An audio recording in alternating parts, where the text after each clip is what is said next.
வணக்கம். சமூக ஒற்றுமைக்கான இல்லம் கடந்த 10/1/2024 அன்று திருகோணமலை மாவட்டத்தில் தென்னமரவாடி கிராமத்தில் 11 குடும்பங்களுக்கு வாழ்வாதார உதவியாக தலா 1 லட்சம் ரூபாய் வழங்கி ஆரம்பிக்கப்பட்டு, இச்செயல்பாடு 10/10/2024 அன்று 50 குடும்பங்களுக்கு வாழ்வாதார உதவியாக தலா 1 லட்சம் ரூபாய் வீதம் வழங்கி வைக்கப்பட்டுள்ளது. அதன் தொடர்ச்சியாக 2வது கிராமம் 10/8/2025 அன்று திருகோணமலை மாவட்டத்தில் இலங்கைத்துறை கிராமத்தில் 10 குடும்பங்களுக்கு வாழ்வார உதவியாக தலா 1 லட்சம் ரூபாய் நிதி வழங்கி ஆரம்பிக்கப்பட்டு, இச்செயல்பாடு இன்று 50 குடும்பங்களுக்கு வாழ்வார உதவியாக 1 லட்சம் ரூபாய் வீதம் வழங்கி வைக்கப்பட்டுள்ளது.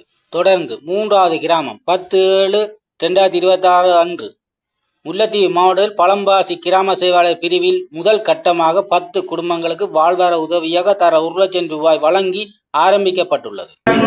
இதை லோன் இல்ல, நீங்க செய்யற ஒரு திட்டத்தை மேலும் நடைமுறைப்படுத்துறதுக்கு உற்சாகப்படுத்துறதுக்கு ஒரு படிக்கல இது வந்திருக்கணும். அது வெற்றி தோல்வியை கண்டு உங்களோட வெற்றி தோல்வியை கண்டுதான் அடுத்த கட்டம் அது இன்னும் ஒரு திட்டத்தை இங்க உங்களோட நம்பிக்கை வச்சு எங்களோட நம்பிக்கை வச்சு கொண்டு வரதுக்கு ஏதுவாக இருக்கும். நீங்கள் மிக தெளிவாக இருக்கணும். இந்த காசை நீங்கள் தான் கேட்க போறீங்க. இந்த நிகழ்வு முடிய இந்த நிறுவனம் இங்க இருந்து வெளியேறினாலும் இந்த காசு இங்கதான் எடுத்து தரும். அப்ப நீங்க தான் அதை நிர்வகிக்க, நீங்க தான் அதை கண்ட்ரோல் பண்ண, அதுக்குரிய வரவுகள் செலவுகள் அதுக்குரிய எல்லாத்தையும் நீங்கள் தான் செய்ய போறீங்க. இதெல்லாம் நாங்கள் மிக தெளிவாக சொல்லியிருக்கிறோம். இந்த சேவையானது முதல் தடவையாக இந்த முல்லைத்தீவில் ஆரம்பிக்கப்பட்டு இன்றைய நாள் தொடக்க விழாவாக இது ஆரம்பிக்கப்பட்டுள்ளது. மிக்க மகிழ்ச்சி. மக்களாகிய நீங்கள் நீங்கள் சிறப்பான முறையில நல்ல வழிநடத்துவீர்கள் என்று சொன்னால் பல நன்மை அடைவார்கள்.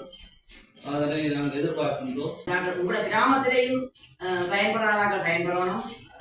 அதோட மற்ற கிராமங்கள் முல்லைத்தீவு மாவட்டம் 136 கிராமம் இருக்கு.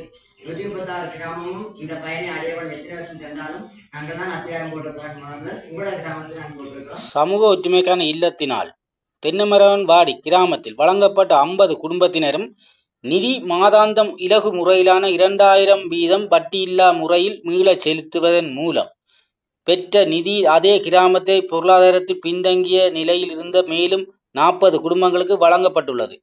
தென்னமரவாடி கிராமத்தில் பயன் பெற்றோரின் எண்ணிக்கை 90ஆக அதிகரித்துள்ளது. பயன் பெற்றவர்களே இந்த செயல்பாட்டை தங்களை தாங்கள் கிராமத்தில் தன் எழுச்சியாக செயல்படுவதே எழுச்சிக்கு எடுத்துக்காட்டாக இருக்கிறது.